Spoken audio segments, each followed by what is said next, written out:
Yeah, so I'm the statewide bear and cougar specialist for the Washington Department of Fish and Wildlife. Been in this position for 23 years, and I have a blend of research and management and have conducted bear and cougar research across the entire state throughout my career.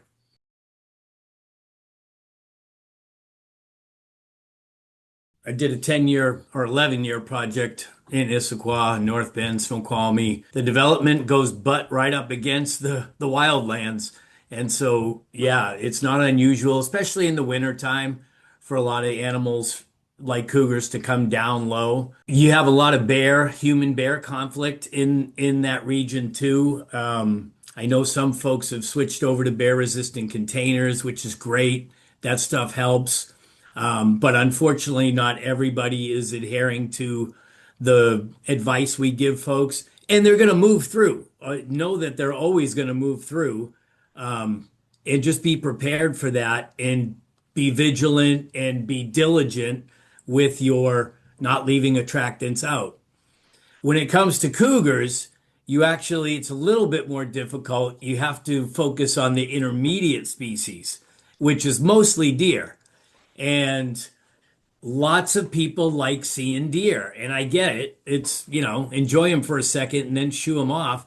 But letting deer come into your backyards, hanging around the parks, finding shelter underneath the trees and laying underneath the trees, it's great to look at that, but don't be surprised when you see a cougar taking advantage of those deer that have somewhat become habituated to people and may not be as savvy in the wild as some of the backcountry deer are. And then, of course, it's all the attractants for like raccoons and all the other small mammals, which also attract cougars. Um, so it's that kind of stuff. Um, and we just saw so much of it. We tried presenting to city councils and trying to pass simple ordinances, recommend that they change garbage contracts to maybe go to bear resistant containers and make those more available. Some places have done that, which is great. Other places haven't, and on the outskirts and outside city proper, it might be a different garbage company, and then you got to deal with a whole new set of folks and rules and contracts, and it's complex. And so, it has to come from the residents up. But I can tell you a lot of that stuff is due to that kind of thing. Like one of the things that's making news right now is that Bellingham cougar. Well, I can tell you right now, we know of several people feeding deer, which is against the law now. That's why the cougar is there.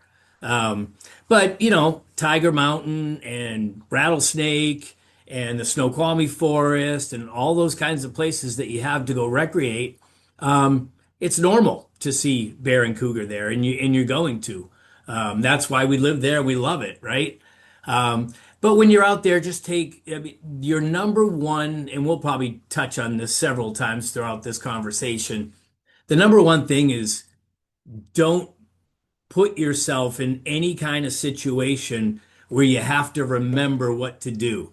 It's all about prevention. Bear spray is a must if you're going to recreate out there. Bear spray works on anything with mucous membranes. So you can use it on cougars if you see one and they're getting a little bit too close. Bear spray's meant for 30 to 60 feet, that kind of thing. So you don't want to preventatively spray it. You don't want to spray it just to spook them because the wind might blow it back in your face. But we've done a lot of interactions and education events with different user groups, and the hikers seem to be more understanding and knowledgeable. It's actually the bikers who are the least educated on what they could encounter out there and what to do when they do encounter out there. But again, seeing wildlife during the day, none of that is abnormal. That's perfectly normal. They share the space with us, and they do a really good job not being seen almost all the time. We've got 8 million people in this state, and the number of interactions are still pretty low. I think we're in the mid 20s since 1900. So that's pretty not a real common interaction rate. I mean, you see them and that's a sighting, right? It's not an encounter. So we're not including those, obviously. I'm talking about when there was some kind of physical contact. And so knowing what to do, carrying that bear spray, traveling together in groups, if you're by yourself and the forest floor is wet and you're not making a lot of noise as you travel, clap your hands every few minutes. That sounds like a gunshot when you do that. And it lets the animals know that you're coming. One of the things I like to tell people is go to one of the sporting stores and pick up a whistle, a coaching whistle or something like that for $2 and have that thing around your neck. And you can do this on a bike too. If you're approaching a corner, give that thing a couple of blows. And then anything that might be around that corner that you don't see, and of course they don't see you, they're going to get out of the way, let you pass, and then continue what they were doing, and you can continue what you were doing. So it's all about prevention, not waiting for the interaction to occur, and just knowing that the possibility of them being out there. I mean, that to me, that's part of being one with nature, right? I mean, I like it when I'm out there and I see a track and it's like, oh man, it heightens my experience. And so just enjoy it. I mean, the likelihood of a negative interaction is extremely low, but it can always happen. So you have to be prepared. And walking in groups and making noise as you travel, having that bear spray. Boy, you do those three things and you'll never have an issue. We've, in the research that we've done, we've gone to mountain lion dens and kicked them out so we can grab kittens and say, oh, we got one male and one female. Great. Okay, let's weigh them. Okay, all right, let's go. And then we leave and we're watching that GPS collar and she just moves right back. So they're not this out to get you animal. So just knowing those types of things and educating yourself and having a couple of preventative things in place, you'll never have an issue. Just as far as the cameras go and ring cameras and all these types of stuff, this has really generated a lot more sightings recently. It doesn't mean that populations are increasing. It's just that we're better at seeing them now. And once you start studying them and seeing their behaviors and their patterns, it's really kind of an impressive animal, and bears are the same way. But with cougars, the thing I like to tell people, it's just like a puzzle with a bunch of pieces. And when you make that puzzle complete, there's 200 pieces. That's how cougars are. That's how they orient themselves on the landscape. They are, next to wolves, they are the most territorial carnivore we have in North America. So they're not going to increase exponentially like deer and elk or beavers or anything like that. I mean, you could take away all the people and all the concrete and give them all the food that they want, and their populations are still going to be the same. I mean, it's going to be slightly higher density, which for you and me, this is no change. I mean, scientifically, if there's a three prey system versus a two prey system, they might have just a little bit less smaller home ranges, but it's not something that's detectable for us on the ground. So there is a limit to the number that are out there, and always think about that. And they use the same things that we use. They use for their territorial boundaries. They use rivers, they use roads, they use ridge tops and that kind of stuff. And male cougars, all they do is border patrol. And it's, if it's a square, it's up, down, over, up. Then they come in and they're constantly peeing and scraping and telling, that's how they communicate. Then they come in and make a kill and they sit on it for 7 to 10 days while they feed, and then they go right back to Border Patrol for weeks at a time. And it's amazing how much work they put into that.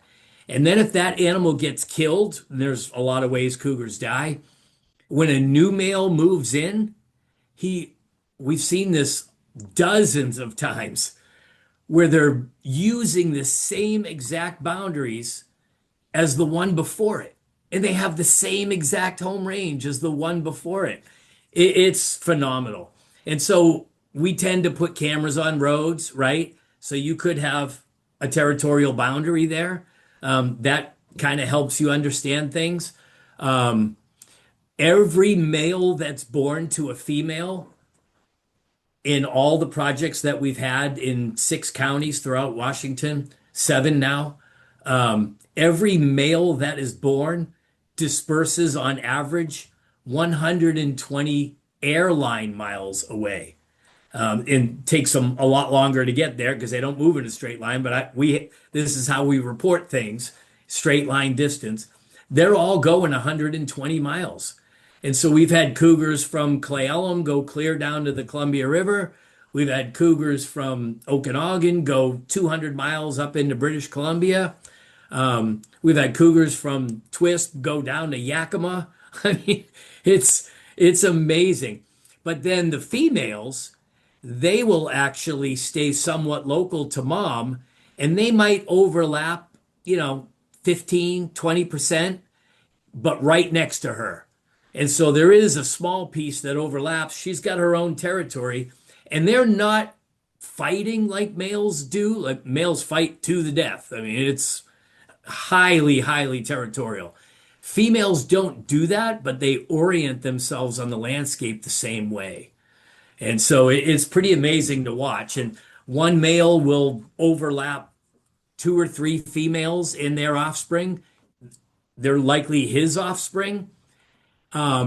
If he dies and the kittens are still small, the next male that moves in will set out to kill those kittens and then let her come back into estrus and then make his own progeny, take off from there. So it's an incredibly complex system. And they're just really, really impressive animals when you're watching them on a daily basis like we do.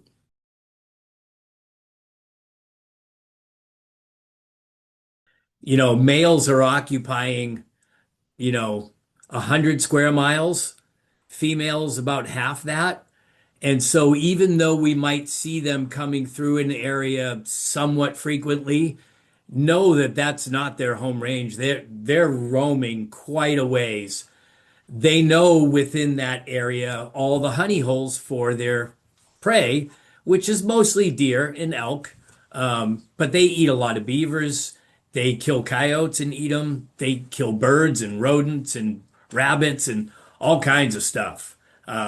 So they could go months without killing a deer, and just feed on other things.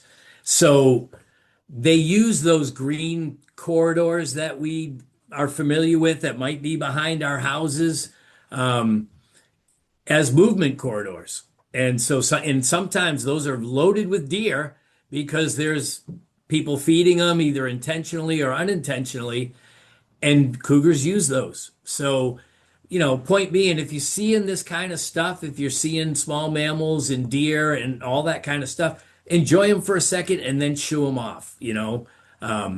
But know that they're roaming a lot further than just where we're momentarily capturing them. And they're pretty predictable on their movement cycles and that kind of thing. And of course, one of the other big ones that is a really hard nut to crack, and we're putting a lot of effort into it, is people like to raise chickens now. But if you're going to do that, and I don't have an issue with it, just research not only how to contain your chickens and keep them in, but to keep wildlife out. And I'm talking eagles, hawks, owls from the air. Electric fencing down to the ground can keep out skunks, raccoons, weasels, all those smaller ones. If it comes up 6 feet off the ground, it can keep out bears. Okay, we're covering all the bases here. But cougars can jump 20 feet straight up. And so they can, in bobcats too, and they can still get in there. So if you're going to raise these things, a covered enclosure in Washington anyway, really is the minimum standard. You can't just have have them chickens running around the backyard or have a goat and just keep it in a pen, with no covering on top. I mean, it's just a matter of time before you run into an issue. Um, and it's so unfortunate that, a chicken could cause a cougar to be killed. Um, you know, they're part of the wildlife community and the ecosystem, and they do a lot of ecosystem functions. And to see that, you know, removal and loss because of, someone not taking personal responsibility, it starts to wear on you after a while. But just to close out our point before, I mean, they roam a pretty large territory, and it's not just there. And in a lot of cases, some of these corridors, like you were saying, a lot of people move from other areas, and it would just be like us being, we got a job over in Missoula, Montana, right? We don't know where we're going. I don't know if Maple turns into Maine, but I'll take that turn in my vehicle and go find out because I got to find my way around. When cougars are dispersing, which could be any time of the year, they're not predictable on when their births are like bears are. Um, they're the same. They don't know if this corridor opens up into Shangri-La, and they're just going to go find out. And sometimes they find out it's actually a dead end, and they have to turn around and come back. Um, so sometimes it's just wrong place, wrong time, and that kind of stuff. And so just understanding all of that, I think helps people understand the critter too.